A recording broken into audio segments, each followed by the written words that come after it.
Antoine Lilti est historien spécialiste de l'époque moderne et des Lumières, professeur au Collège de France. Il a écrit plusieurs ouvrages de référence tels que Figure publique, l'invention de la célébrité 1750-1850 chez Fayard en 2014. Mercredi 15 octobre 2025, une rencontre était organisée à la librairie Ombre Blanche avec Antoine Lilti à l'occasion de la publication aux éditions Flammarion de son ouvrage Une curiosité pacifique, Tahiti et la découverte de l'Europe, 1667-1777.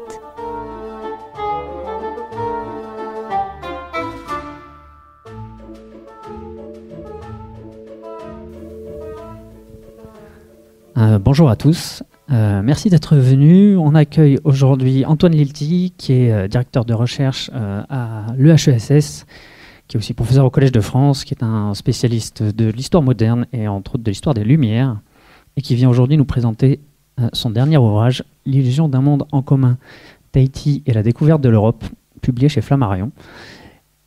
Et donc, on va rentrer assez vite dans le vif du sujet. Vous partez, si je retrouve mes pages, oui, pardon, je peux quand même préciser qu'il a déjà publié des ouvrages qui ont fait date sur le monde des salons, la sociabilité et la mondanité à Paris au XVIIIe siècle chez Fayard, et sur les figures publiques et l'invention de la célébrité entre 1750 et 1850 chez Fayard également.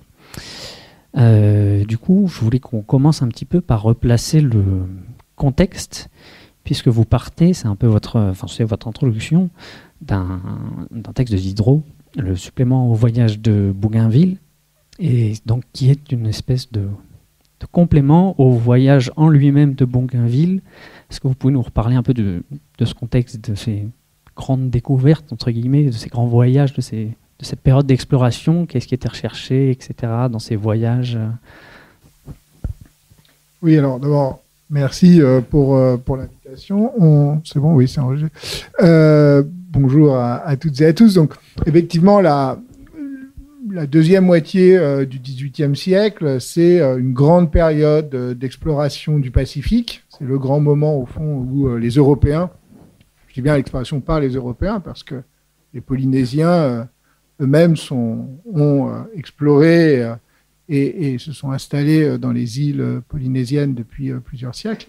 Mais c'est le moment où, alors qu'une grande partie du Pacifique restait extrêmement mal connue, les Européens, notamment avec le voyage autour du monde de Bougainville et sa fameuse escale à Tahiti, j'y reviens dans un instant, et puis ensuite tous les voyages de James Cook, les 3 grands voyages de James Cook, qui vont permettre une exploration, une découverte, comme on a longtemps dit, et comme on ne dit plus, une exploration du Pacifique.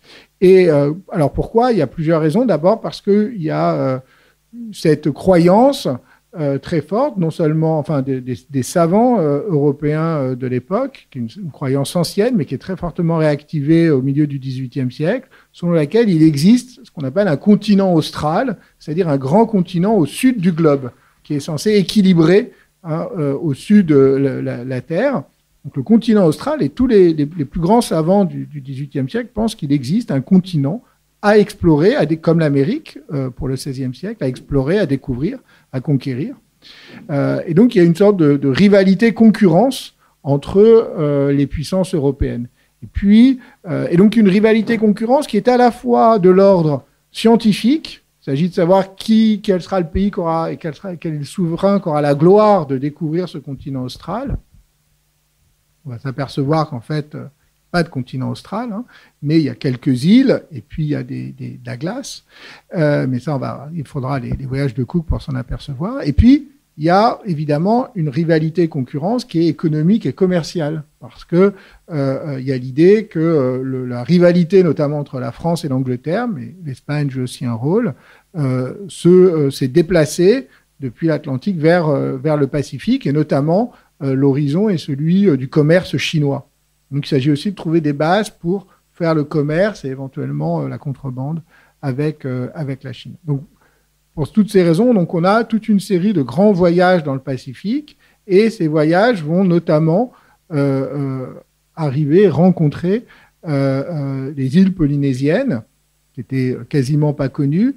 Les Espagnols étaient passés aux Marquises au XVIe siècle, les autres îles, et notamment ce qu'on appelle aujourd'hui les îles de la Société, de la Polynésie française, étaient inconnues des Européens. Or, Bougainville, avant lui, Wallis, quelques mois auparavant, un Anglais qui s'appelle Wallis, mais Bougainville ne le sait pas, il pense qu'il est le premier arrivé à Tahiti, il va y passer une dizaine de jours, et puis ensuite, après lui, Cook va à plusieurs reprises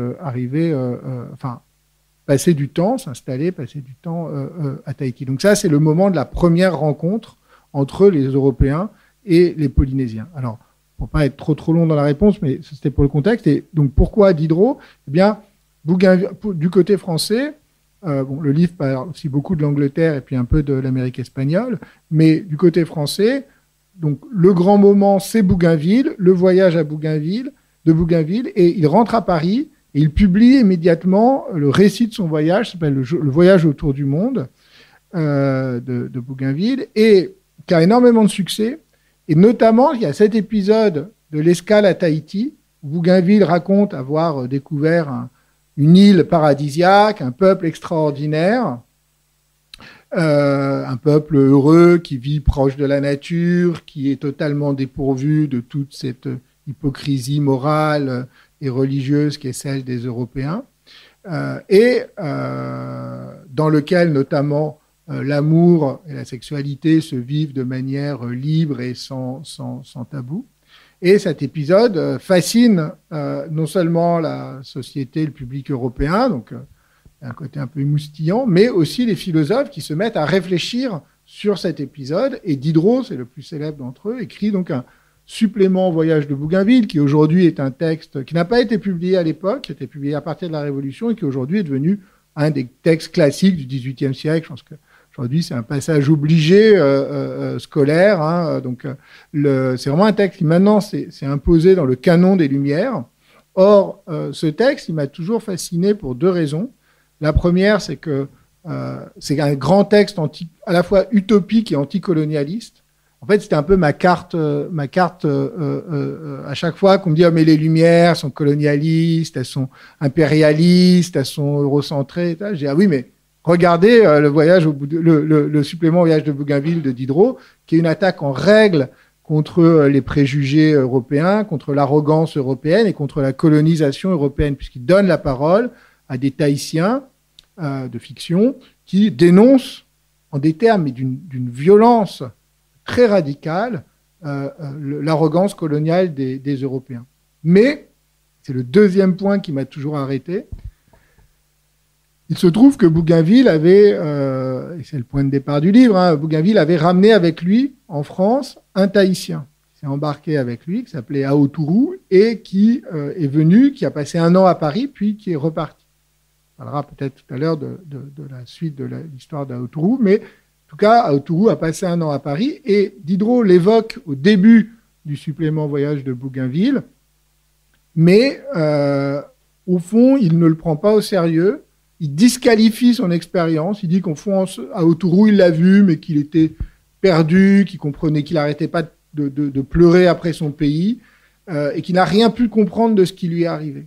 Et donc, ça, depuis longtemps, c'était quelque chose qui résistait, parce que je me disais, mais alors dans ce texte, qui est peut-être un des textes les plus critiques des Lumières, un des plus anticolonialistes, un des plus généreux, en même temps, Diderot se montre incapable de prendre au sérieux l'expérience et le point de vue du Polynésien. Il le disqualifie, puis il le remplace par des Polynésiens, des Tahitiens de fiction, qui sont ces marionnettes, en fait, qui peuvent faire parler comme il veut, y compris pour dénoncer la colonisation. Donc à partir de là, je me suis dit, il faut à la fois comprendre qui était ce personnage, quelle a été son histoire, quelle a été son expérience, et puis comprendre pourquoi est-ce que les Européens n'ont pas réussi, y compris les intellectuels européens des Lumières, à faire droit à ce qu'il avait vécu.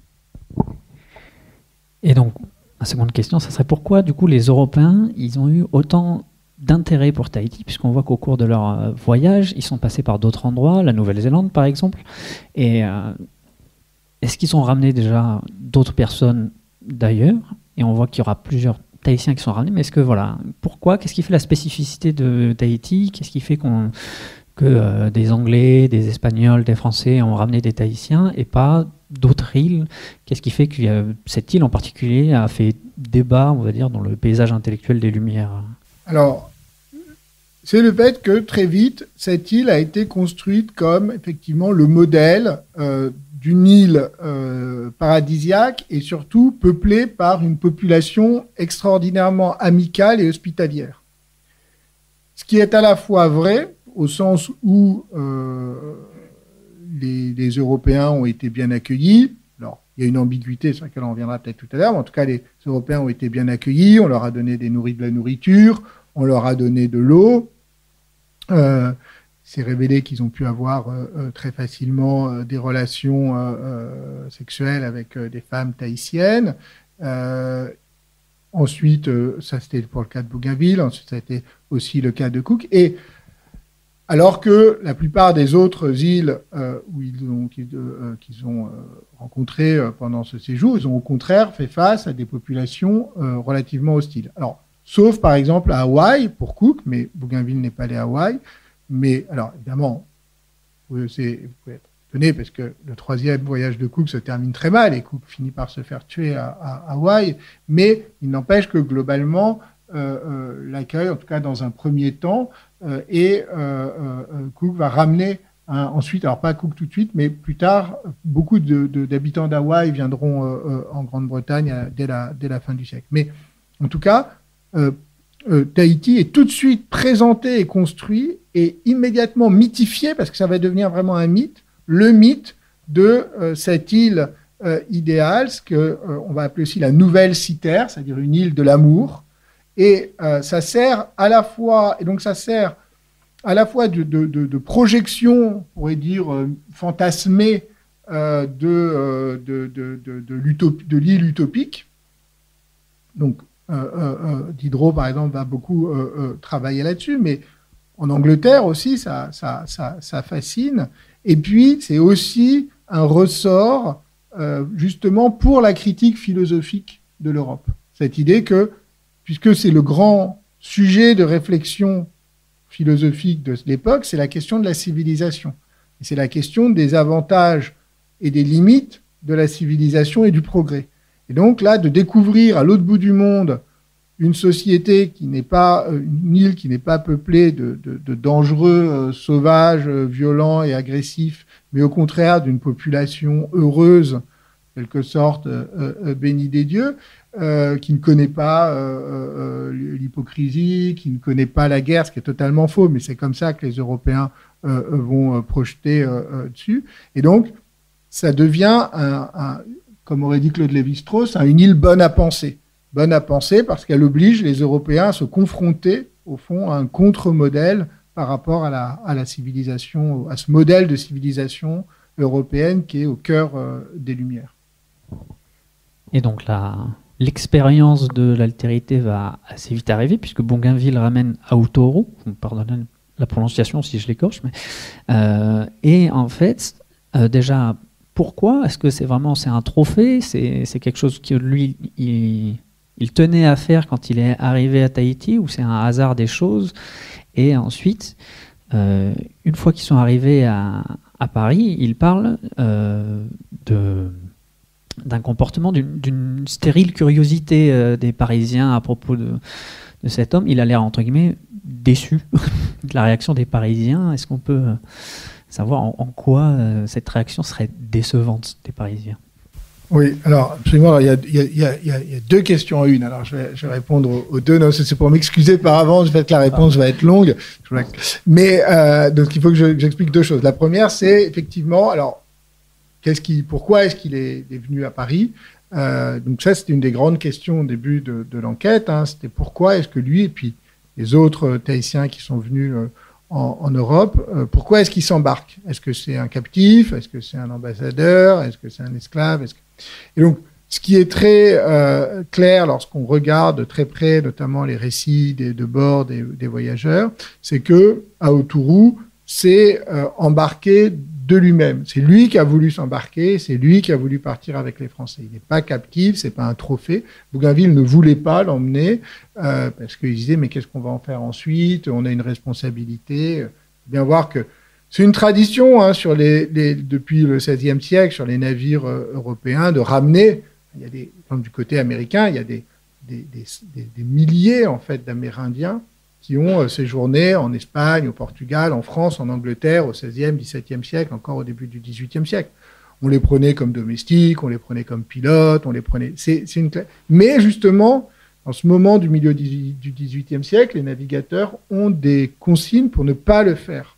Parce qu'il faut bien voir que ces navigateurs du milieu du XVIIIe siècle, ils ont une très haute opinion de leur dimension humanitaire et ils se pensent justement comme extrêmement différents des explorateurs et surtout des conquistadors des XVIe, XVIIe siècle. Donc, ils ne voulaient pas l'emmener.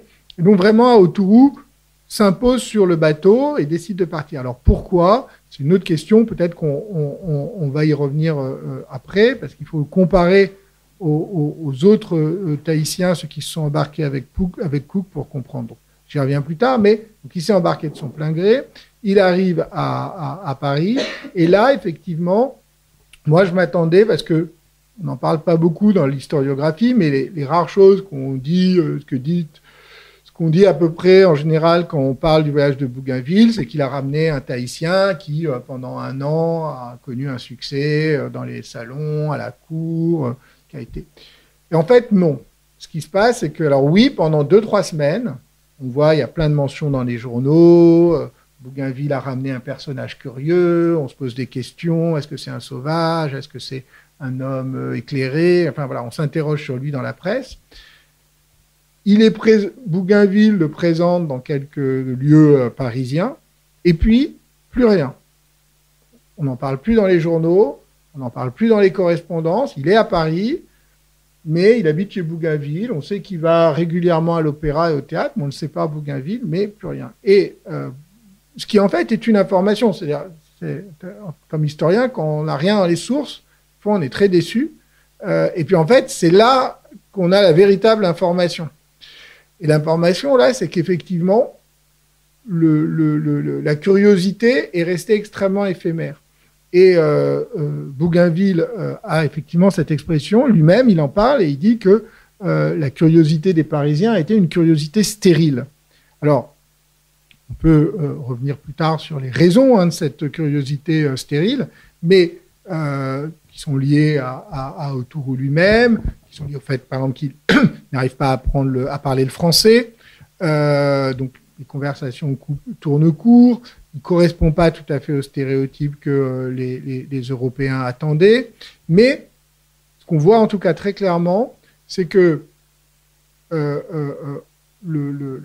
curiosité pour justement l'altérité, la curiosité un peu pour le personnage exotique en tant qu'il est différent, n'arrive pas à produire véritablement du commun. C'est pour ça que le livre s'appelle L'illusion d'un monde commun. On voit le moment où des petits noyaux locaux de curiosité superficielle. Pourquoi superficielle ? Parce qu'elle ne s'intéresse à l'autre qu'en tant que par les manifestations les plus évidentes et superficielles de sa différence, mais n'arrive pas à être un véritable intérêt pour son expérience propre. Et donc, il y a toujours cette volonté de le ramener au même. Et par exemple, c'est pareil en Angleterre, c'est très intéressant, très amusant, ou pas, ou très triste, le public et même les intellectuels ou les gens du monde à Paris attendent d'Aotourou qui manifeste, par exemple, son enthousiasme pour ce qu'il voit à Paris.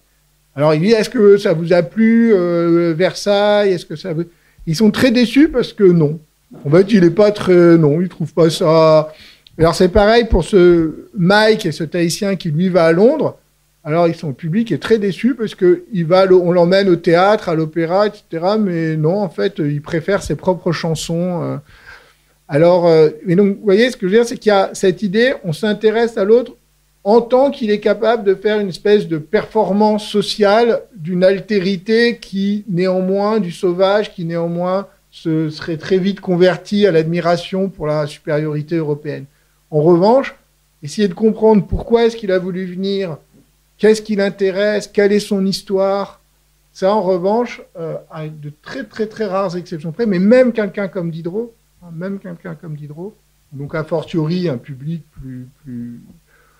moins critique ou moins informé, va se détourner, se désintéresser très vite d'Aoturu. Donc cette curiosité stérile, ce malentendu, ce fait que cet intérêt ne réussit jamais à dépasser le stade d'une hospitalité superficielle, c'est vraiment au cœur du malentendu que j'essaye, du rendez-vous manqué que j'essaye d'étudier dans le livre. Et finalement, du coup, ces premières rencontres, ça en dit plus long sur l'état d'esprit culturel et intellectuel des Européens, finalement, puisque c'est aussi par eux qu'on a le plus de sources, que finalement, on en sait assez peu sur la façon dont eux-mêmes, les Tahitiens qui sont allés en Europe, comment ils ont perçu cette première rencontre. Est-ce que voilà, quand ils ont vu les Européens arriver en bateau, ils les ont vraiment pris pour des dieux sur terre, ils leur ont fait des offrandes comme on imagine parfois, ou est-ce que vraiment c'était quelque chose de pas banal, j'imagine, mais qui n'a absolument pas changé leur quotidien ou... Comment est-ce qu'on fait pour savoir, eux, la perception des Tahitiens sur ces premières rencontres, du coup? Alors, merci, c'est une très bonne question, parce qu'effectivement, là, depuis que je parle, vous dites peut-être, mais bon, sur quoi ils s'appuient pour raconter ça. Et effectivement, c'est la grande difficulté de ce travail, c'est que mon objectif était de regarder les choses du côté tahitien, en tout cas en partie, c'était plutôt, disons, de mêler deux histoires, mais il n'y a pas de source tahitienne. Hein. Les sociétés polynésiennes étaient, au XVIIIe siècle, des sociétés de l'oralité. Hein. Les seules sources qu'on a proprement polynésiennes, c'est des sources plus tardives, celles de la tradition orale, telles qu'elles ont été reconstituées par des missionnaires britanniques au XIXe siècle. Et elles posent plein de problèmes méthodologiques dont je dis un mot. Donc moi, je m'en méfie pour plein de raisons. Je m'en méfie, pas détaillé là, mais je m'en méfie énormément.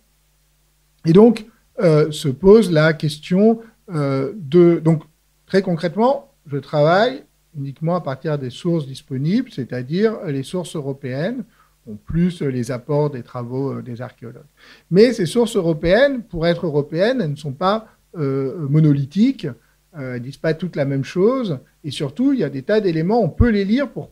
Alors, on n'a pas exactement le point de vue des Tahitiens, je dis tout de suite, ne soyez pas déçus, je n'ai pas trouvé l'autobiographie d'Aoturu, ou même c'est... Voilà. Donc ça, je ne l'ai pas. Mais il y a énormément de choses qui permettent néanmoins de faire des hypothèses. Donc, par exemple, et ça passe aussi par la comparaison entre les différents personnages, parce que à Aoturu, il y a une part de mystère, mais il y a aussi toute une série d'éléments qu'on comprend assez bien. Par exemple, la description dans certains journaux de bord des marins de l'intérêt, de la curiosité qu'ils manifestent lorsqu'ils montent à bord. Il y a un véritable exploit physique. Il monte à bord du bateau français, il s'installe, il est extrêmement à l'aise, il voit que les officiers se font servir, il veut être servi aussi, il goûte à peu près à tout, sauf le vin qu'il n'aime pas. Et donc, il y a énormément d'éléments simplement de description des interactions qui permettent de faire des hypothèses. Mai, qui s'est embarqué avec Cook et qui a passé, les Anglais l'appellent des fois Omai, mais c'est le même personnage, Mai. Il passe 2 ans à Londres, plus 1 an sur le bateau, plus 1 an sur le bateau au retour. Donc, lui, il a longuement fréquenté les Anglais. Il parle, à la fin, il parle anglais.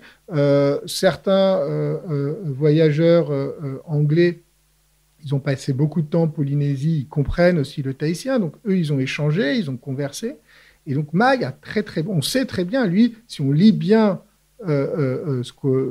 les échanges, alors il y a quand même beaucoup de journaux, il y a beaucoup de sources sur les voyages de Cook. Si on se concentre sur les descriptions et les restitutions de conversations avec Mai, il n'y a aucun doute. Mai, on sait pourquoi il vient en Europe, il cherche des armes et des alliances militaires. Et ça, si on lit simplement Bougainville, on ne comprend pas du tout, parce qu'on croit qu'il est arrivé dans une île isolée du monde, pacifique. Bon. Alors, il a fini, et justement grâce à Autourou à comprendre que c'était plus compliqué que ça et que les Tahitiens vivaient dans un état de guerre quasiment permanente, guerre entre clans et guerre entre îles différentes. Mais Mai, lui, très clairement, il l'a expliqué, il l'a dit aux Anglais, et d'ailleurs il sera déçu au retour parce qu'il espérait que Cook, en revenant, allait le ramener avec des armes et prendre son parti et intervenir militairement.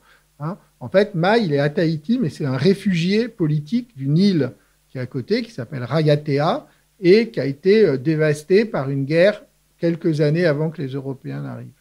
Donc ça, on le comprend, et donc les objectifs de Mai et sa déception, il est en mission. Donc à Londres, il est en mission. Donc, par exemple, il va et donc toute une série de choses qu'il va faire, on le comprend très bien à partir du moment où on comprend qu'il est en mission. Et lorsqu'il revient, il y a plusieurs épisodes qui marquent à la fois sa proximité avec les Anglais et sa déception finale de ne pas d'être laissé sur place, au fond, par Cook, sans avoir obtenu le soutien militaire. Enfin, il revient quand même avec une armure et quelques fusils, et un cheval. Voilà, c'est pas tout à fait ce qu'il espérait. Donc voilà, même avec des sources européennes, en les croisant, en les comparant et en les lisant un peu contre le grain, comme disent certaines historiennes, eh bien, ça permet quand même de faire beaucoup d'hypothèses et de comprendre un certain nombre de choses sur ce qu'étaient leurs espoirs et ce qu'a été leur trajectoire.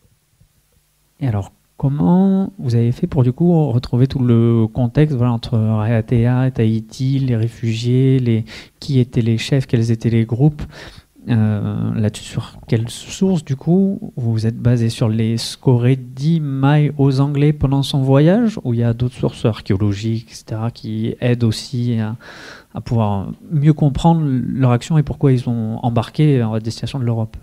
Alors oui, il y a tout. Alors, il y a des sources archéologiques qui, quand même, par exemple, les grands marae de Raiatea, qui ont été victimes justement de la guerre contre. Pour rentrer dans le détail, ce sont les guerriers de Bora Bora qui ont conquis Raiatea.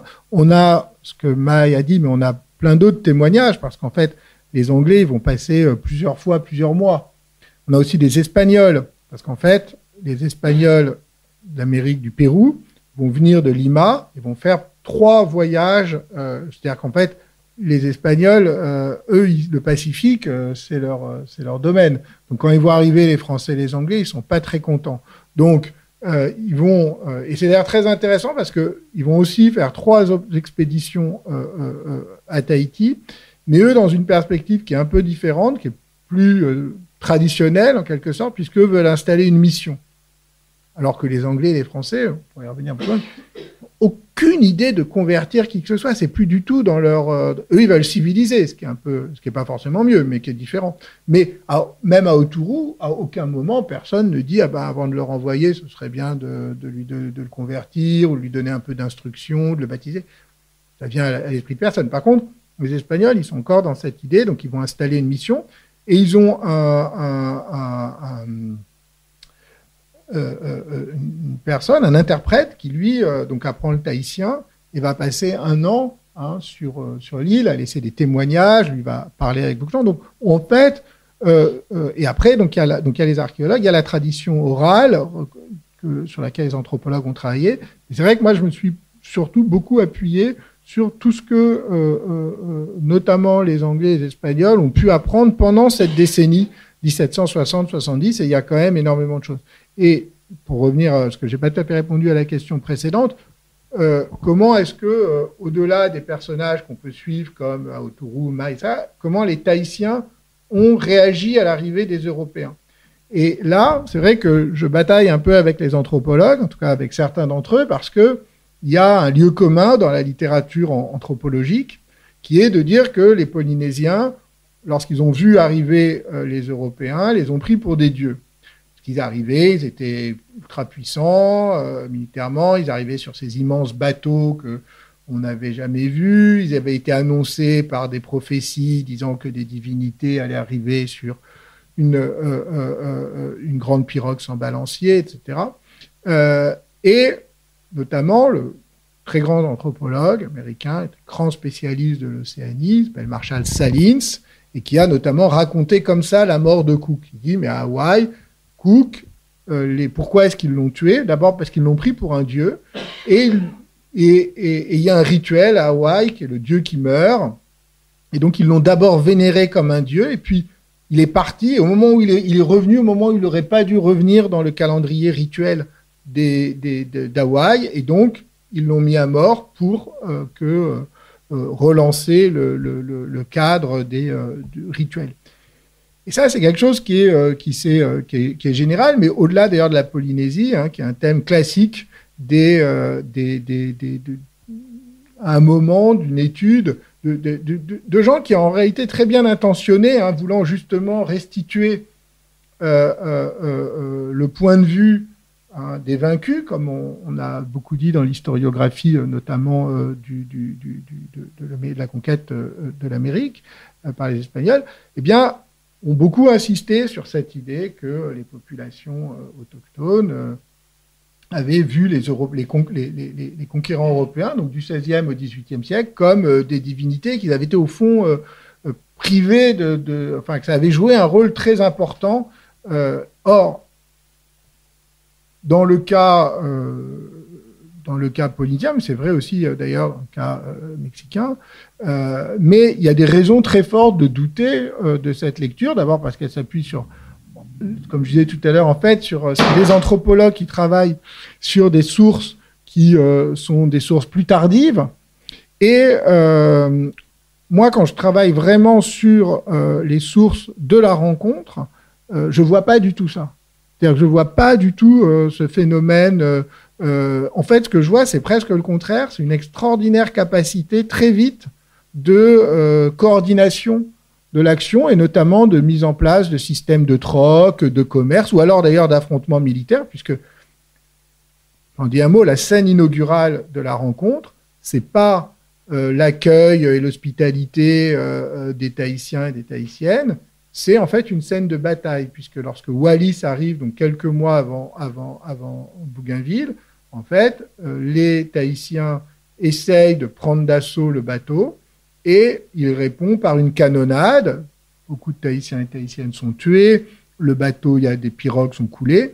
Donc la scène inaugurale, en fait, est une scène de guerre. Et lorsqu'ils voient la puissance de feu, ils comprennent la puissance de feu des Européens, ils ne se mettent pas à les sanctifier, mais ils vont au contraire se mettre à commercer, se mettre à essayer de nouer des alliances politiques et militaires. Donc moi, je suis beaucoup plus frappé par, au fond, une rationalité commune et une capacité commune de coordination de l'action, aussi bien militaire, politique et commerciale, que par des formes des rapports qui seraient ceux qu'on pourrait de type rituel. Donc voilà, donc là-dessus, c'est vrai que à la fois je m'inspire des anthropologues et notamment des débats qu'ils ont aussi en interne, parce qu'il y a des anthropologues qui ont aussi contesté cette lecture-là, et j'essaye d'apporter un point de vue d'historien justement à partir non pas des récits postérieurs, mais vraiment des sources du premier contact. Et donc c'est ça qui motive les Tahitiens à embarquer aussi, c'est voilà, les conflits militaires et le contexte, on va dire, géopolitique local à cette époque. Et on a l'impression, en lisant le livre, à mon sens, que finalement c'est vraiment, pour le coup, les Européens qui n'ont rien compris, puisque on voit que voilà, Mai va passer 1 an en Angleterre, il se voit investi d'une mission, finalement il n'arrive pas à ramener d'armes. On a l'impression que voilà, effectivement personne, alors qu'il a visiblement un peu appris d'anglais, alors pas forcément devenu bilingue, mais qu'il n'a pas réussi à se faire comprendre, en tout cas à se faire entendre. Et alors que même sur place, parmi les choses que les Européens peuvent apporter et troquer, finalement les choses qui servent et qui intéressent les Tahitiens, c'est les choses entre guillemets du métal, des clous, des choses. Et pour moi, le symbole un peu de ça, c'est au retour de Mai. C'est finalement, vous me corrigez si je dis une bêtise, mais c'est le capitaine Cook qui lui donne une armure, un cheval et des fusils, parce qu'au départ, les Anglais lui ont donné comme cadeau, en gros, de la vaisselle. Ça, c'est une scène terrible. Donc, effectivement, lorsque May repart, il repart. Une des grandes fonctions du 3e voyage de Cook, c'est quand même de le ramener en Polynésie. Hein. Donc, ça, c'est important. Et puis, bon, de continuer l'exploration. Effectivement, au moment où on ouvre les malles qui ont été apportés pour May, il pense qu'il croyait, il espérait, je ne sais pas, que c'était qu'il y aurait des armes, des fusils, etc. Et en réalité, il y a des jouets et effectivement beaucoup de vaisselle. Donc en fond, les Anglais lui ont donné ce dont ils étaient le plus fiers de leur culture matérielle, avec l'idée comme ça que ça allait peut-être apporter ou encourager le développement d'une civilisation des mœurs à Tahiti. Évidemment, il y a cette scène terrible où quand il s'en rend compte, il est catastrophé. Alors, il étale sur la plage.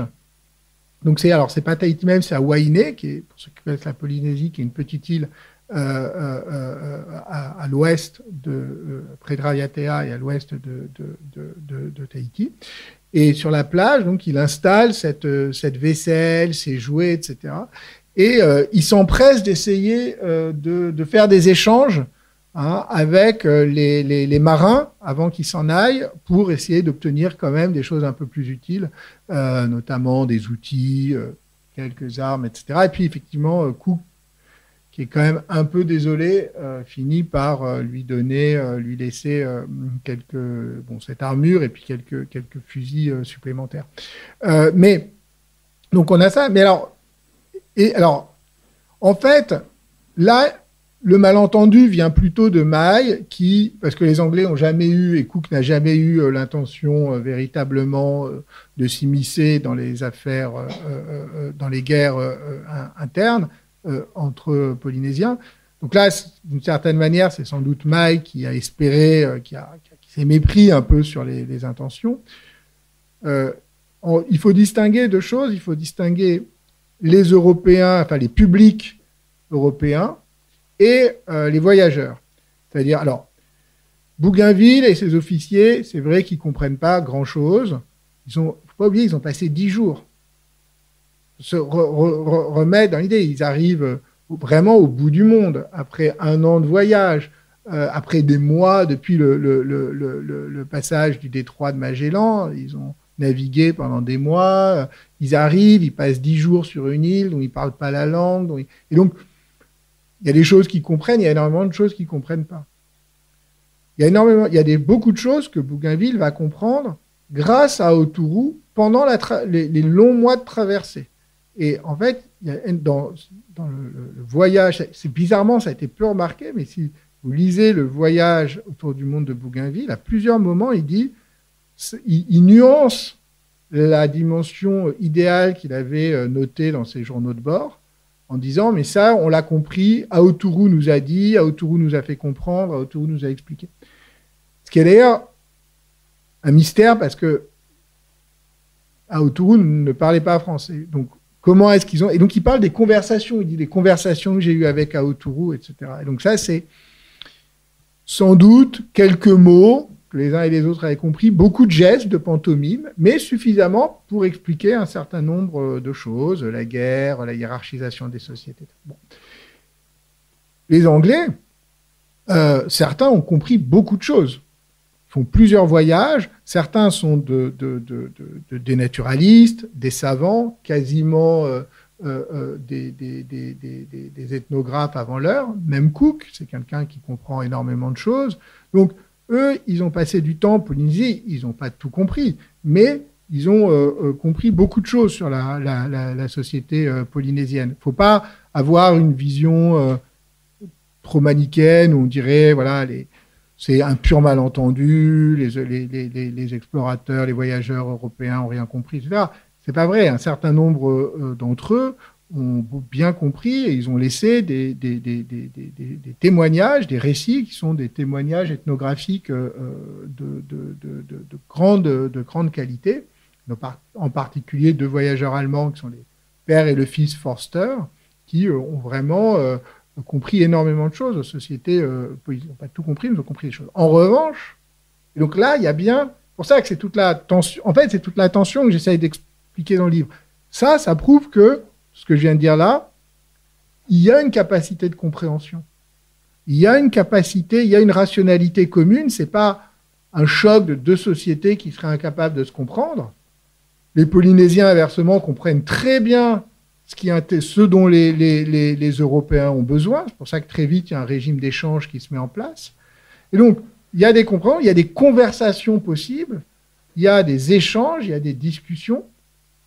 Donc, il y a bien un commun qui est possible. Mais en revanche, lorsqu'on arrive à l'échelle des publics européens, là, en revanche, parce qu'il n'y a pas eu de temps réel de prise en considération et parce qu'il n'y a pas d'intérêt, véritablement, il n'y a pas de nécessité de comprendre quels sont les intérêts et les expériences de l'autre.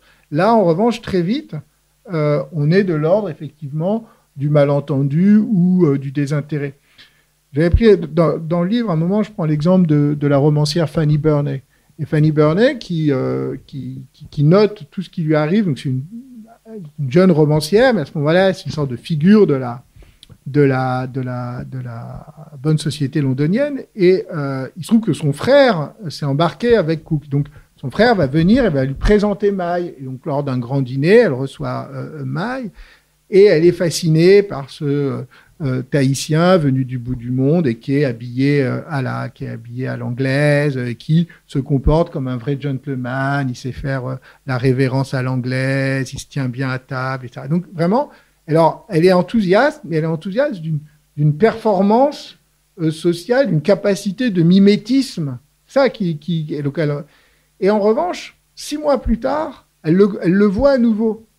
Il revient, il est à nouveau amené chez elle.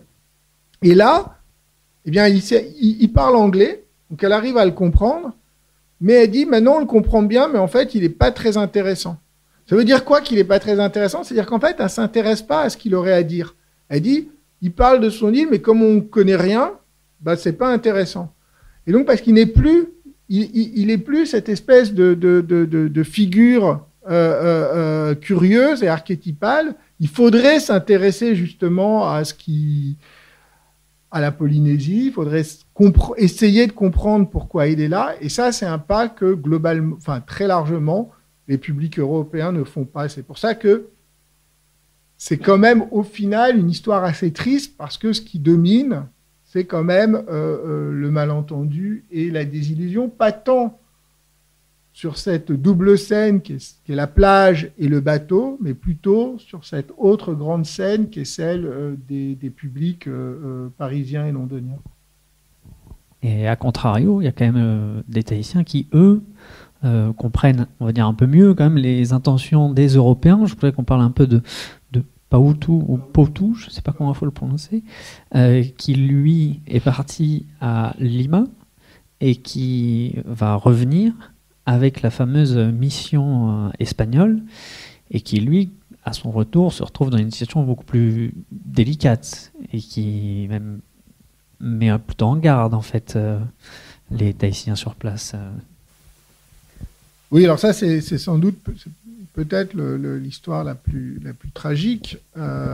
C'est donc Pautu, qui est un jeune Tahitien qui s'embarque avec les Espagnols. Alors, à la différence d'Aoturu et de Maï, là, les Espagnols ont un projet.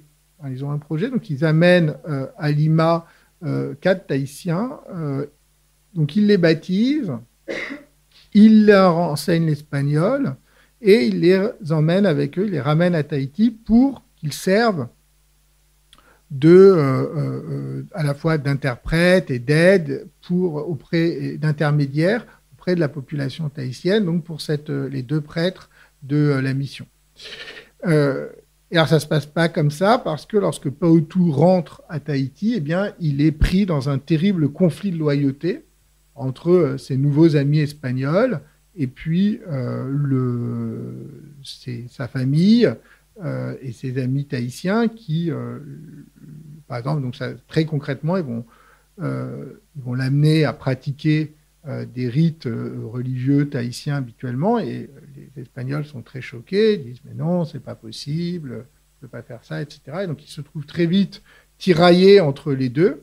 Et puis il y a cette scène, effectivement, à laquelle vous faites allusion, une scène assez terrible où, tout d'un coup, lors d'une rencontre entre plusieurs des chefs tahitiens et les Espagnols, Paotu s'écrie, dénonce auprès des Tahitiens, dit aux Tahitiens de se méfier des Espagnols qui sont des hypocrites et qui viennent dans l'île avec les ambitions de l'occuper. Et ensuite, c'est un geste très terrible, il retire ses vêtements espagnols, hein, il les jette et il sort. Et donc, on est dans une... Et donc, il y a ce geste, évidemment, que les Espagnols prennent comme une trahison absolue.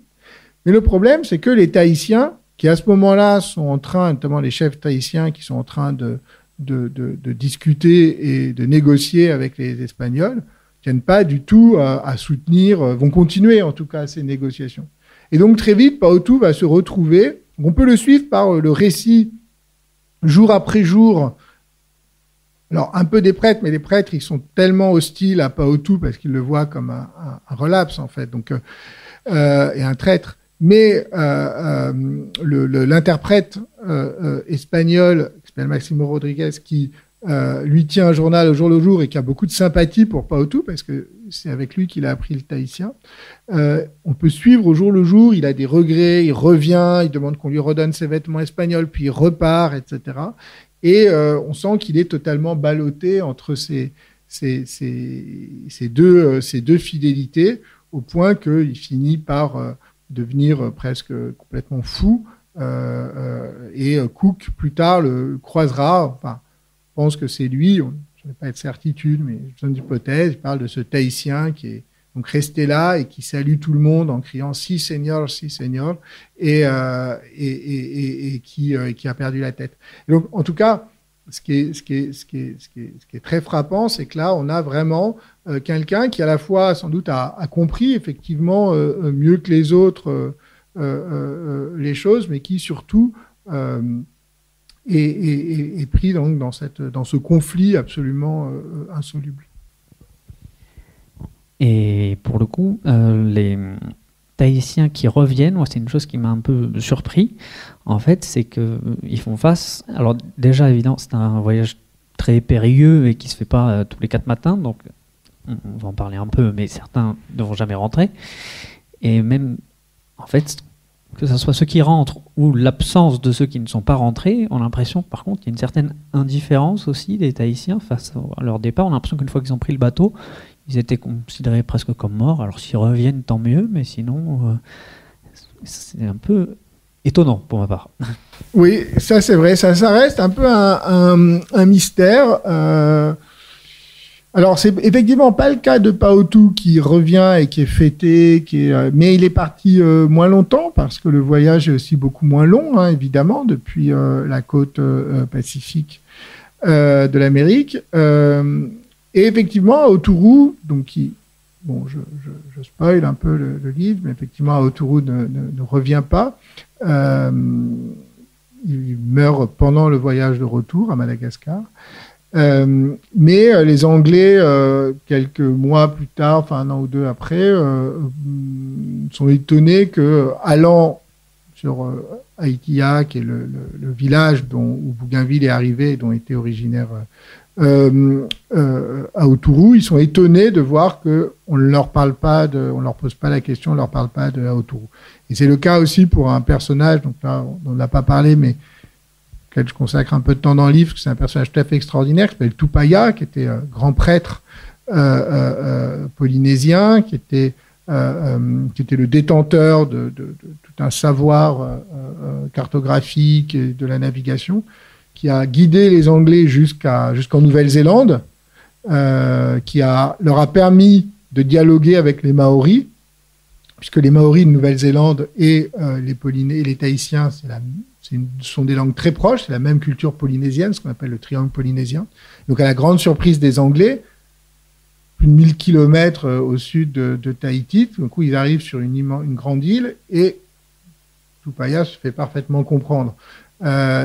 Et si bien que d'ailleurs, enfin, je reviens après, et donc Tupaya lui ne va jamais aller en Angleterre, puisqu'il va mourir à Batavia, sur le chemin de l'Angleterre. Donc évidemment, il ne va pas revenir, mais lorsque les Anglais reviennent lors du voyage suivant, personne ne leur parle de Tupaya. En revanche, en Nouvelle-Zélande, lorsqu'ils repassent en Nouvelle-Zélande, alors là, au contraire, tout le monde leur parle de Tupaya.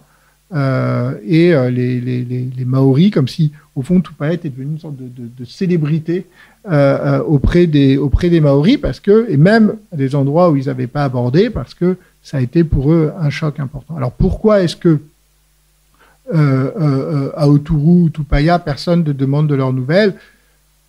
La seule hypothèse que je peux faire, c'est que le voyage ayant été très long, ils ont été absents, donc là on parle de 3 à 4 ans. À ce moment-là, je pense ils pensaient qu'ils reviendraient pas. Donc de toute façon, ils n'espéraient plus leur retour parce qu'ils n'anticipaient pas que le voyage serait si long, ou qu'ils pensent qu'ils se sont installés ailleurs. Mais c'est vrai que c'est quelque chose qui reste un peu mystérieux.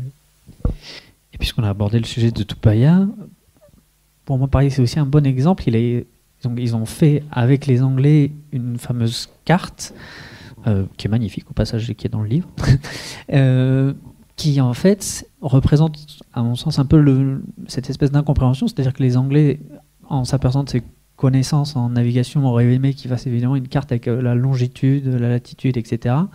Et lui, en fait, il a fait une carte, mais avec ses connaissances plutôt en termes de distance en temps, en fait, entre les îles en navigation.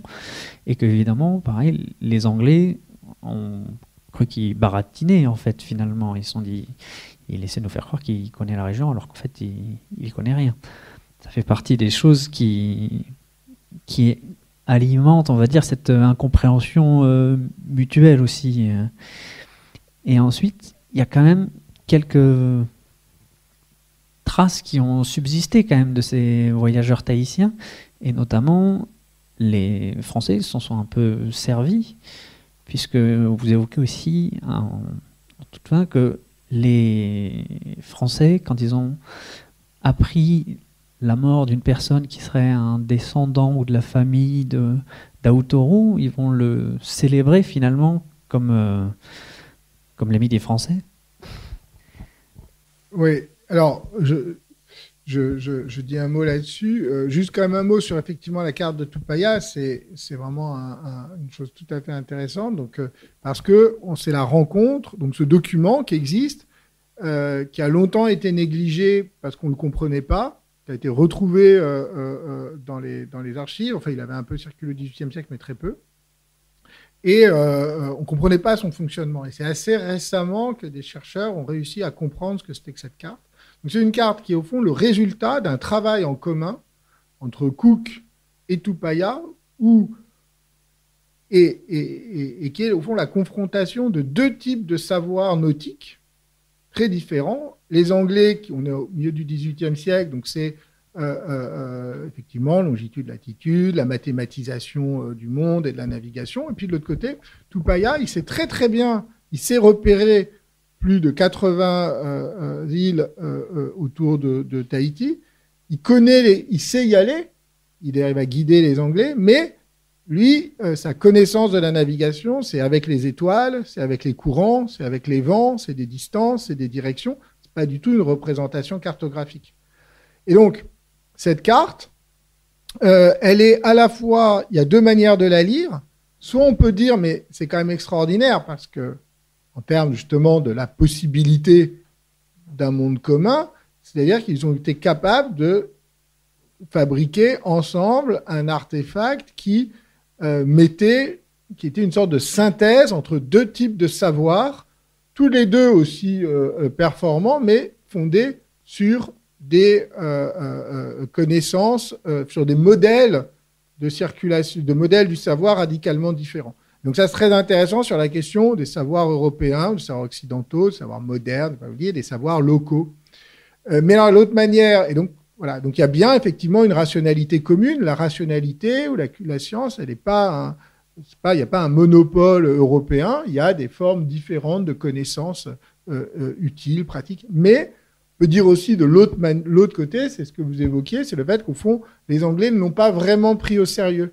très vite, ils ont disqualifié, ils ont pensé qu'effectivement, au fond, c'était un peu n'importe quoi, puisque cette carte ne fonctionnait pas selon les critères habituels.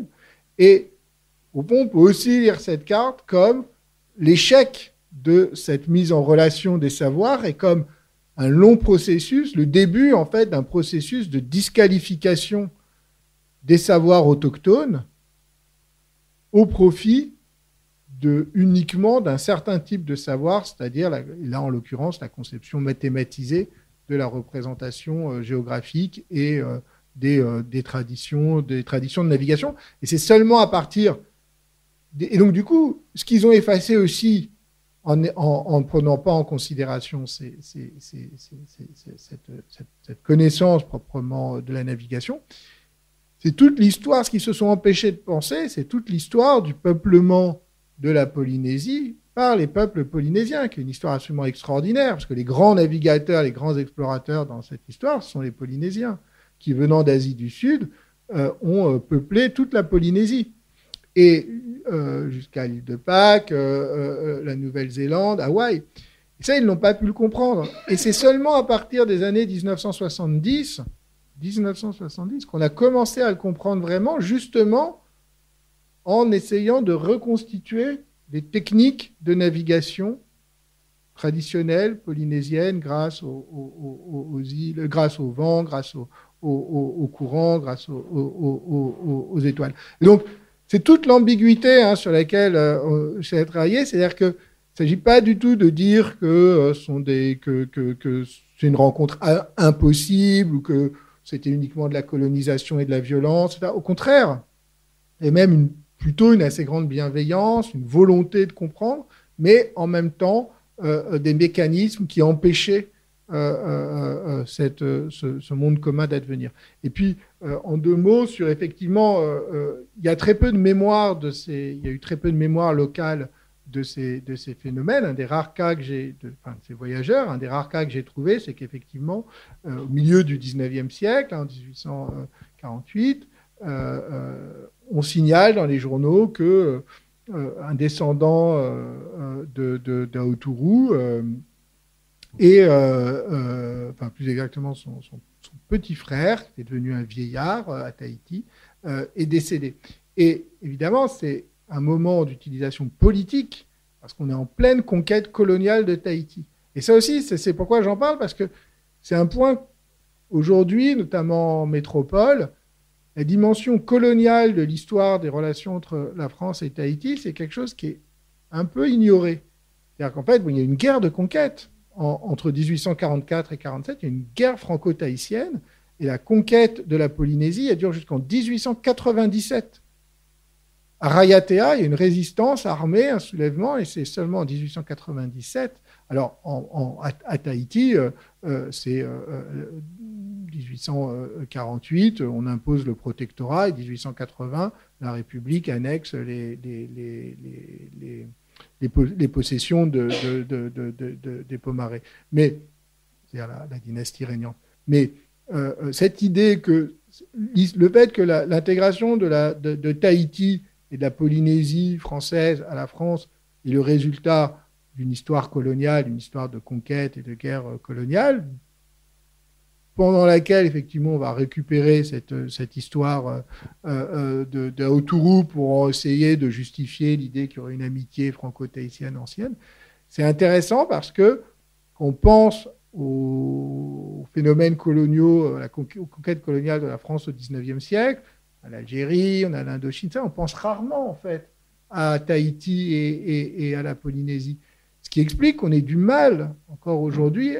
Et pourtant, je ne sais pas s'il y en a parmi vous qui sont allés, quand on va à Papeete, on voit ce que c'est qu'une situation postcoloniale quand même. Et en termes de pauvreté, en termes d'inégalité absolument incroyable entre la population locale et les métropolitains, etc.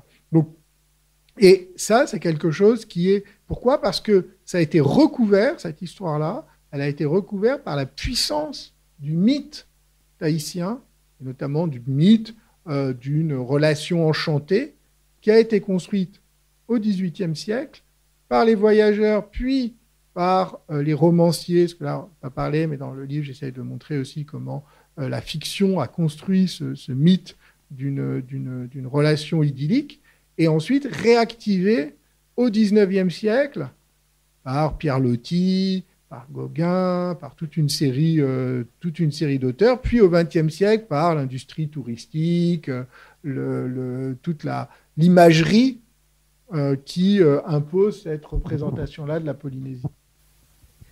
Merci beaucoup pour cette réponse. Est-ce qu'il y a des questions dans le public? Non.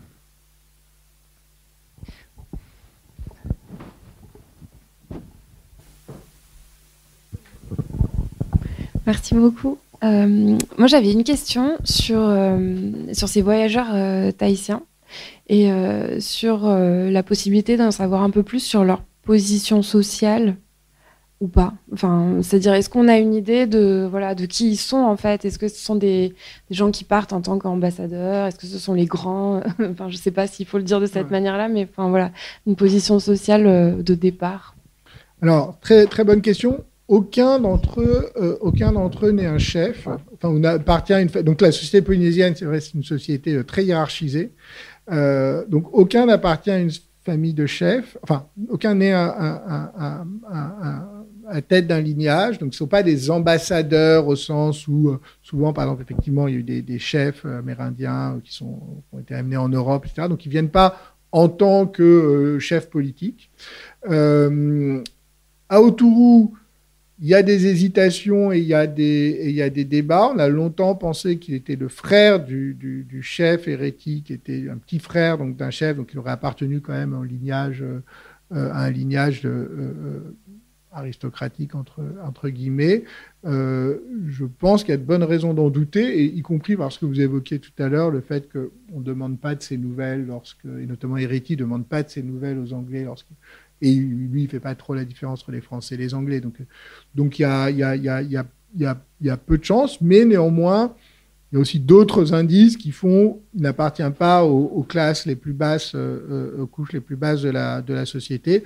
Moi, je pense qu'il appartient globalement, enfin, c'est une société où les lignages des chefs fonctionnent vraiment en termes de place, et donc je pense qu'il appartient à une branche cadette d'un lignage de chef.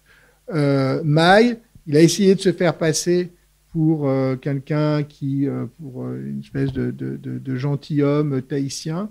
Ça a marché en fait au départ auprès des Anglais lorsqu'il est arrivé. Enfin, Cook n'y croyait pas. D'ailleurs, Cook, il ne voulait pas le ramener parce qu'il disait c'est un homme du commun, il n'est pas intéressant. Mais il va réussir plus ou moins en Angleterre à se faire passer pour quelqu'un qui vient de l'élite. Et en réalité, les Anglais vont comprendre justement au retour, il y a pas mal de récits qui montrent qu'en réalité, il a pas mal menti sur sa propre condition et qu'il fait partie plutôt des très basses classes tahitiennes. Et Tupaya, c'est encore autre chose, c'est un prêtre. Enfin, c'est un grand prêtre, donc lui, c'est une figure importante. Non pas politique, mais plutôt savante et religieuse. Bonjour, merci. J'avais une question sur le manque de curiosité du public parisien, dans le sens où cette Fanny Burney, une fois qu'elle peut parler avec Autourou, elle pourrait poser des questions qui sont pourtant des questions que les livres de voyage mettent en scène et racontent, etc. Des questions sur la vie, sur à quoi ça ressemble. Et donc, est-ce que ce manque de curiosité, c'est parce que c'est quand Diderot ou quand Bougainville eux-mêmes racontent, est-ce que ça marche parce que c'est des Européens qui parlent ou parce qu'ils connaissent leur public ou tout simplement parce qu'ils savent faire lire ce que ça dit des Parisiens eux-mêmes c'est-à-dire comment comprendre la littérature de voyage en contraste avec cette expérience ratée de la curiosité? C'est une très bonne question. Parce que de fait, ça c'est un des grands enseignements que j'ai tirés de cette enquête, c'est que les Tahitiens de chair et d'os venus en Europe sont considérés comme décevants ou n'intéressent pas, alors que les fictions qui sont produites, on en a parlé, mais il y a des romans, il y en a plusieurs romans qui ont beaucoup de succès. Il y a une pièce de théâtre à Londres qui raconte le voyage de Mai, qui s'appelle Oh Mai, un voyage autour du monde, de manière un peu fictionnelle. Et là, qui ressemble un peu à un journal de la littérature de voyage, parce que, y compris avec une dimension qui se veut réaliste, pédagogique, on joue de la musique avec des vrais instruments polynésiens, les décors sont extrêmement soignés, etc. Donc, la fiction, en revanche, va susciter énormément d'intérêt. Alors, pourquoi, y compris une fiction où les personnages portent les noms à Autourou, Mai, etc. Donc, pourquoi est-ce qu'il y a ce décalage ? Moi, je fais deux hypothèses. La première, c'est que dans la littérature de voyage, au fond, les gens s'intéressent plus au destin des voyageurs européens qu'à ce qu'ils décrivent vraiment des sociétés. Et surtout parce que ce que j'évoquais, c'est-à-dire que la fiction permet la représentation, mais je pense que c'est la même chose dans les récits de voyage, de produire des représentations qui correspondent aux attentes stéréotypées des Européens. Par exemple, et justement le fait que ces voyageurs ne correspondent pas exactement à ces attentes, il y a un exemple qui est très intéressant, c'est que dans tous ces récits de voyage, les Polynésiens sont présentés comme particulièrement beaux. Beaux, ça veut dire quoi ? Ça veut dire qu'ils sont grands, bien formés, surtout qu'ils ont la peau claire. Ça, c'est quelque chose qui impressionne beaucoup et frappe beaucoup les Européens, c'est c'est qu'aussi loin du globe, il y a des populations à la peau aussi claire, et il dit souvent les femmes tahitiennes ont la peau aussi claire que les Européennes, etc. Et or, il se trouve que, et ça va leur être beaucoup reproché, Aotourou et Mai ont tous les deux la peau sombre. Or, on est dans les années 1770, on est à un moment où il y a une racialisation des identités en Europe, une anxiété à l'égard de la couleur de peau. Au moment, par exemple, à Paris, où on met en place la police des Noirs, 1777. C'est le moment où les savants européens commencent à construire des typologies raciales, et ça se retrouve dans tous les témoignages. Le problème d'Aotourou et de Mai, c'est justement qu'ils ne correspondent pas à ce stéréotype du Polynésien beau à la peau claire, parce qu'ils sont plutôt petits, ils ne sont pas très beaux. Mai, notamment, tout le monde insiste sur le fait qu'il a un nez très épaté, et le visage sombre. Vous pourriez dire, cette question, c'est anecdotique, cette question de la beauté, elle n'est pas du tout anecdotique, parce que le vocabulaire de la beauté, c'est un des vecteurs essentiels par lequel passe cette question des identités raciales.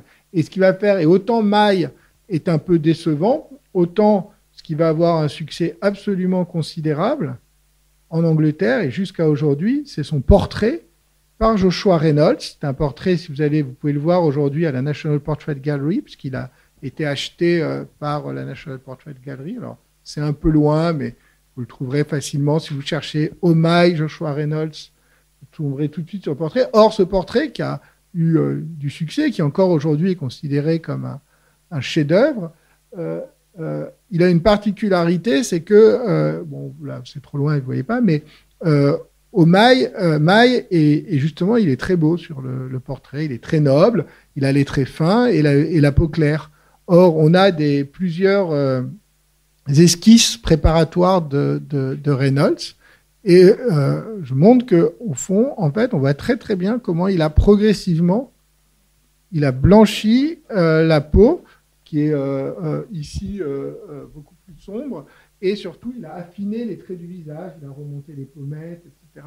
Et donc, c'est tout très paradoxal, parce que ce tableau, aujourd'hui, les Anglais, ils en tirent une certaine gloire en disant, regardez, au XVIIIe siècle, on n'était pas d'affreux colonialistes, au contraire, le grand peintre de l'élite, puisque Joshua Reynolds, c'est le grand peintre anglais, c'est le président de la Royal Society of Art, c'est le peintre de la bonne société, des célébrités.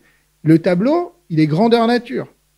Donc c'est magistral. Et donc ils disent, regardez comment on a intégré immédiatement un Polynésien à notre monde des élites. Oui, mais ils l'ont fait justement en le ramenant à un stéréotype, celui du noble sauvage, au détriment de la réalité de son apparence. Donc c'est quand même très paradoxal. J'ai dit ça il y a quelques mois dans un colloque à la National Portrait Gallery. C'était pas très content.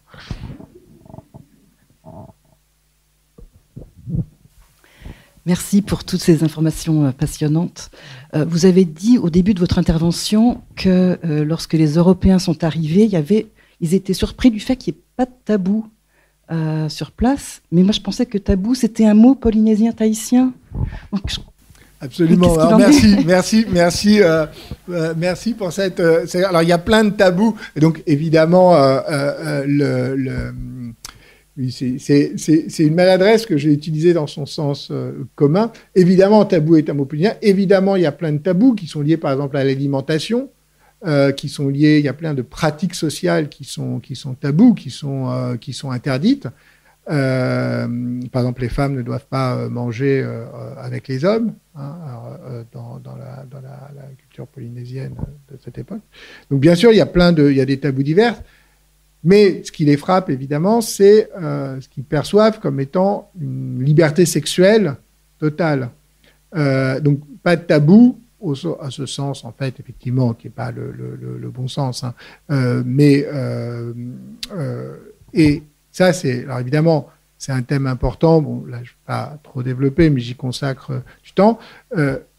Donc, c'est vrai qu'ils arrivent et immédiatement, donc ça, c'est toutes les scènes décrivent, donc des femmes se dévêtissent, et ils ont des relations sexuelles. On leur propose, en fait, ils sont invités à avoir des relations sexuelles avec des femmes polynésiennes. Et ça va, effectivement, immédiatement, c'est ça qui est raconté. C'est pour ça que les premiers textes qui circulent, c'est la Nouvelle Cythère, une île de l'amour, une île où on a des relations sexuelles en public, au son de la musique, etc. Bon. Alors, il y a plein de débats. Ce qui est sûr, c'est que il y a notamment un anthropologue qui s'appelle Serge Cherkezov qui a montré, à partir de toute une série de travaux, que sans doute, alors lui, il généralise complètement, mais en tout cas que dans un certain nombre de cas, en réalité, il ne s'agit pas du tout d'une hospitalité ou d'une liberté sexuelle comme les Européens en ont rêvé, ou l'ont cru, ou l'ont fantasmé, mais il y a bien des relations sexuelles, hein, ça c'est très clair, hein, tous les marins. Mais qu'en réalité, un certain nombre de ces jeunes femmes sont forcées. Son livre, d'ailleurs, s'appelle Jeunes filles en pleurs à Tahiti. C'est des jeunes filles très jeunes et qui sont forcées, non pas par les Européens, mais forcées par les hommes ou des femmes plus âgées tahitiennes. Et donc, l'interprétation et donc, il dit, au fond, les Européens n'ont rien compris. Et lui, son interprétation, c'est qu'en fait, il s'agissait de pratiques rituelles visant justement à capter le mana, c'est-à-dire la force, le prestige, hein, la force spirituelle, religieuse, sacrée de ces divinités qu'on pense être, ou de ces chefs puissants que sont les Européens. Moi, j'ai une interprétation un peu différente. Je pense que dans beaucoup de cas, ce qui est très clair, c'est qu'il s'agit en fait de commerce, de marché. Ça, on voit très bien en fait se mettre en place des échanges avec des relations sexuelles en échange de biens et notamment de fer et de clous, puisque c'est ce dont les Polynésiens avaient le plus besoin. Et donc, on voit apparaître quelque chose qui relève de la prostitution. Mais en fait, les Anglais, notamment les Anglais, en ont très vite conscience.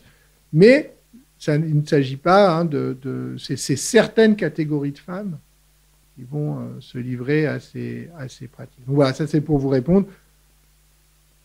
Il y a des tabous, mais ce qui frappe les Européens, c'est par rapport à leurs propres tabous, si on peut dire, c'est que justement, il n'y a pas d'interdit ou d'interdit particulier sur la sexualité. Bonjour, merci beaucoup pour cette... J'étais absolument scotché par vos réponses. Vous avez fait allusion à une interprétation de Marshall Salins à un moment à propos du voyage de Cook. Donc selon vous, je ne suis pas sûr de votre position, selon vous, le fait que Cook ait été victime de coïncider, de ces voyages coïncident avec un calendrier rituel sur place, c'est une fable. Je suis pas convaincu. Voilà, je suis pas du tout convaincu par ce récit. C'est vrai que ça a pu jouer, mais je pense que ce qui est beaucoup plus net, c'est que il y a eu un moment, il y a un conflit d'intérêts. Et que la présence de Cook commence à d'abord des Anglais, plus généralement le fait qu'ils reviennent, bon, ils ont été bien accueillis, etc. Mais ils reviennent et en fait à chaque fois c'est ça pèse lourdement, notamment sur les ressources naturelles de l'île. Hein. Là, en termes, il y a un échange écologique qui est pas très favorable. Et donc selon les périodes, dans les périodes d'abondance, ça va. Mais dans les périodes qui ne sont pas les périodes de fertilité, d'abondance, c'est plus compliqué. Et puis, il commence à menacer fortement la position d'un certain nombre de chefs et d'un certain nombre de prêtres. Donc moi, je pense plutôt qu'il y a eu à ce moment-là, il y a un conflit. Et puis, il y a des maladresses très fortes de Cook. C'est un moment, le troisième voyage, commence enfin, on a beaucoup de témoignages qui commencent à avoir des comportements un peu erratiques, il est violent, il est irascible, et là, très clairement, il prend beaucoup de risques lors de cette scène, hein, et en fait, tous ces voyages sont maillés de moments de conflit et de moments violents, et donc là, il y a une provocation, eux-mêmes, les Anglais, donc, vont prendre en otage un des chefs hawaïens et suscite à ce moment-là un déroulé de violence. Donc, je pense que l'interprétation en termes de rituel, de mise à mort rituelle, est extrêmement coûteuse et donc peu probable. Mais je ne suis pas le premier à le faire. Il y a un autre anthropologue, je raconte un peu dans le livre, qui s'appelait Ganath Obeyesekere, qui était sri-lankais, mais qui était en poste aux États-Unis, à Princeton. Il avait entendu Salins faire cette présentation, il était horrifié. Il avait dit, mais qu'est-ce que c'est que cette histoire? Comment vous pouvez croire qu'un Polynésien, voyant arriver un officier anglais, le prend pour une divinité locale? Ça n'a aucun sens. Et alors, pour des tas de raisons qui sont liées à l'état de l'anthropologie des années 70-80, et encore aujourd'hui, hein, Obeyesekere a été un peu écarté. On a considéré que c'était un excité et que Salins, c'est vrai qu'il avait une connaissance incroyable de l'anthropologie. Il a écrit tout un livre pour réfuter Obeyesekere, disant qu'il n'avait rien compris. Ça s'appelle How Natives Think, comment les autochtones pensent. Donc, il y a une force de frappe très puissante de Salins et de ce qu'il représentait, mais il en va aussi d'une conception plus théorique, en fait. Est-ce qu'on considère d'abord que les gens réagissent en fonction de culture, de la puissance culturelle presque, de culture presque étanche, ce qui était un peu la position de représentation du monde extraordinairement puissante, ou est-ce qu'on considère qu'au fond, il y a une rationalité commune et transculturelle qui est plus importante. Et donc là, c'est des questions de symétrie. Mais c'est une question qui n'est pas réglée. Encore aujourd'hui, il y a beaucoup d'anthropologues, donc disons tous ceux qui se... Salins, c'était un disciple de Lévi-Strauss. Donc tous ceux qui continuent aujourd'hui à se situer, disons, dans une perspective d'une anthropologie structurale, continuent à être plutôt du côté de Salins. Mais pour ce que j'en ai étudié, moi, je trouve qu'il y a de bonnes raisons d'en douter. Vous avez parlé de Diderot au début. Est-ce qu'on a trace de la réaction ou des réactions d'autres philosophes de l'époque? Oui, merci. Alors, effectivement, On a notamment trace d'un savant qui s'appelle Charles-Marie de la Condamine, qui était un philosophe et un grand savant, qui était aussi un explorateur, puisque lui-même, dans sa jeunesse, il avait fait un grand voyage en Amérique du Sud. Et puis, il était donc une des grandes figures savantes du milieu du XVIIIe siècle. Et lui, il va venir, alors lui, c'est un des rares témoignages très précis qu'on a. Il vient rendre visite à Autourou lorsque celui-ci arrive à Paris, et il fait un rapport, en fond, une description d'Aotourou. Et la grande question qu'il travaille, c'est est-ce qu'on peut l'appeler, est-ce qu'on peut dire que c'est un sauvage? Alors, et à un moment, le mot lui échappe. Au début, il dit l'insulaire, etc. Et puis à un moment, il dit le sauvage. Puis il se reprend dans son rapport. Il dit mais je sais qu'on ne doit pas l'appeler comme ça. Et alors, je commente un peu le texte et donc il est travaillé entre son idéal de la civilisation qui fait que quelqu'un qui vient d'une île comme ça est forcément un sauvage, au sens où c'est pas quelqu'un qui justement qui maîtrise les codes de la civilisation européenne. Et en même temps, il est très impressionné parce qu'il le trouve intelligent, vif, il voit qu'il comprend très bien. Donc par exemple, là, c'est un truc très bête, mais la Condamine, il est sourd. Il est un peu sourd. Donc, il a un cornet, comme on avait à l'époque. Et en fait, Aotourou comprend très bien à quoi sert le cornet. Et donc, il le trouve là, il voit très bien que c'est quelqu'un. Et donc, il réfléchit, au fond, à qu'est-ce que ça veut dire de l'appeler sauvage, qu'est-ce que c'est et qu'est-ce que ça veut dire, au fond, de peut-être du degré d'hypocrisie et même de perversion de notre propre société. Voilà. Donc ça, c'est un texte, par exemple, c'est un exemple d'un texte tout à fait intéressant d'un savant et philosophe. La plupart des autres témoignages qu'on a de philosophes, c'est souvent de seconde main, c'est-à-dire qu'ils vont en parler, ou alors ils vont le faire parler à l'intérieur des débats, et notamment des débats ouverts par Jean-Jacques Rousseau sur la question des rapports entre la vie naturelle et la vie civilisée. Et il y a un écrivain qui va écrire un faux récit dans lequel Aotourou raconte son voyage, son séjour à Paris.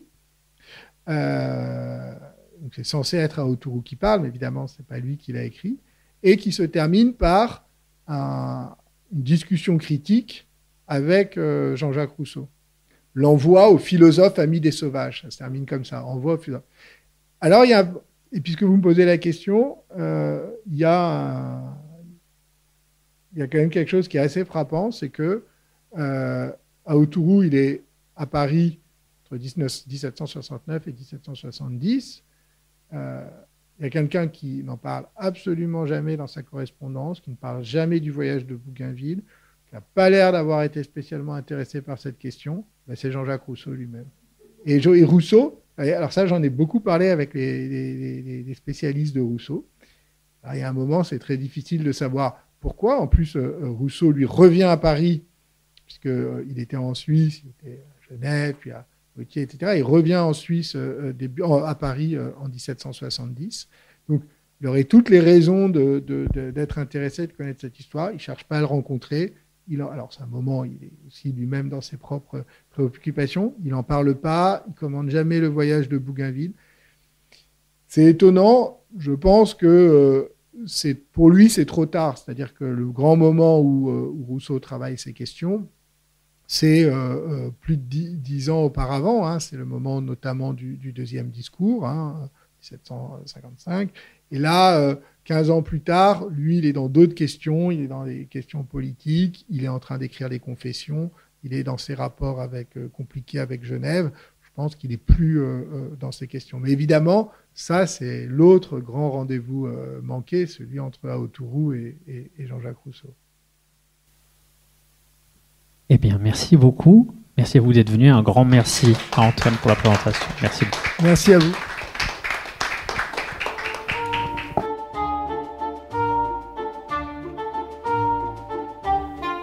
L'ouvrage d'Antoine Lilti, Une curiosité pacifique, Tahiti et la découverte de l'Europe, 1667-1777, est publié aux éditions Flammarion. Vous venez d'écouter une rencontre enregistrée le 15 octobre 2025 à la librairie Ombre Blanche et réalisée et mise en onde par Radio Radio en collaboration avec Radio Radio Plus et Radio Terre.